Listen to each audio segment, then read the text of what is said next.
Hi everyone.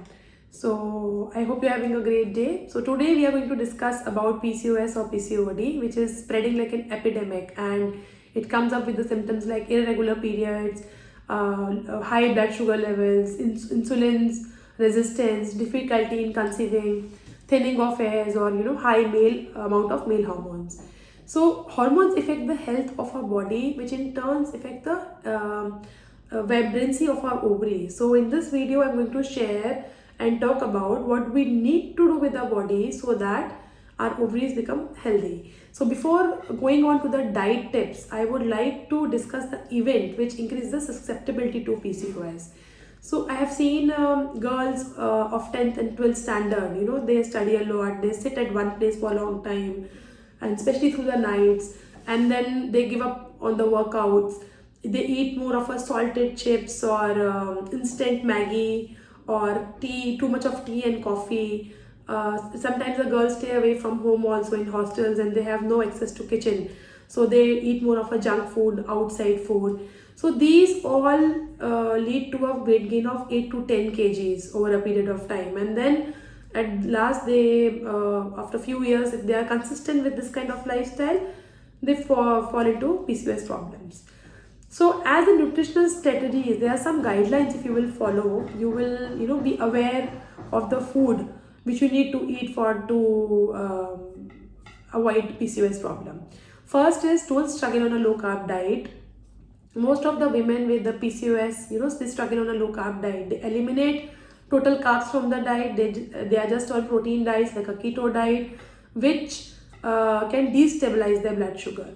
So I suggest you to go for incorporating brown rice or ragi, bajra, jawar, buckwheat, barley, all those kind of grains which are complex carbs and which will help your blood sugar to get stabilized. So these are all low glycemic index carbs. So go ahead and please include your sandwich, eat your roti sabzi, eat your dal rice, and eat a healthy carb diet basically. Complete protein is also very important in the diet, because the hormone that affect our body is all protein based. So you have to include a good quality protein like dal, milk, fish, eggs, cheese, paneer. So you can spice up your sandwich with cheese, that's perfectly fine. You can go for the sprout salad, and you can include paneer paratha at the breakfast time. You can also include egg sandwich, include milk and milk products in the diet. Also, instead of tea and coffee consumption, you can have buttermilk, which will include the increase the amino acid content also. So remember that every amino acid content counts. So it is important for you to include a good quality protein in the diet. Third important thing is that any diet that encourages calorie restrictions and not consuming enough calories can translate into no evolution. So uh, whatever diet, calorie restricted diet you are following, you can follow it for a short term, but for a long term ahead, if you keep on continuing these diets, you start leaving it after a while, and then you start binge eating also. So it is important to include all kind of fats which are healthy fats like coconut, peanuts, nuts like almonds, walnuts, cashew nuts, all kind of seeds. Also visible oil should be added like ghee on chapatis, ghee on rice. Add coconut in your curries, add sunflower and safflower in the diet, till seeds in the diet, which is a good source of calcium as well. So try not to look the shelf which is labeled as low fat in the market.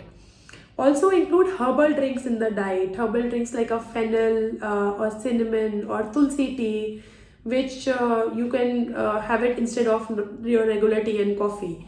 And because this will help you to for that emotional level also, because stress also plays a very important role for these PCOS problems. So try to include these herbal drinks instead of your regular tea and coffee. Vitamin B12 is also a very important, significant nutrient, because when the irregular periods are there or too much flow is there, you lose too much of iron from the body and you might become anemic also.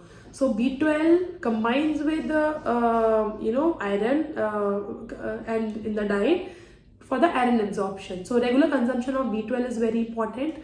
Keep your to keep your periods at bay. Try to include more of fermented foods like your idli, sprouts, dosa, and your fresh curd and chena. You can also include homemade chena rasgullas in that case.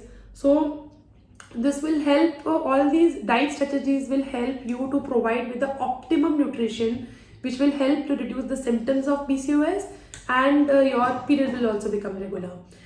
Last but not the least important thing is exercise strategies. Yes, so the regular workouts is the for the regularity to the periods and ovulation is very very important.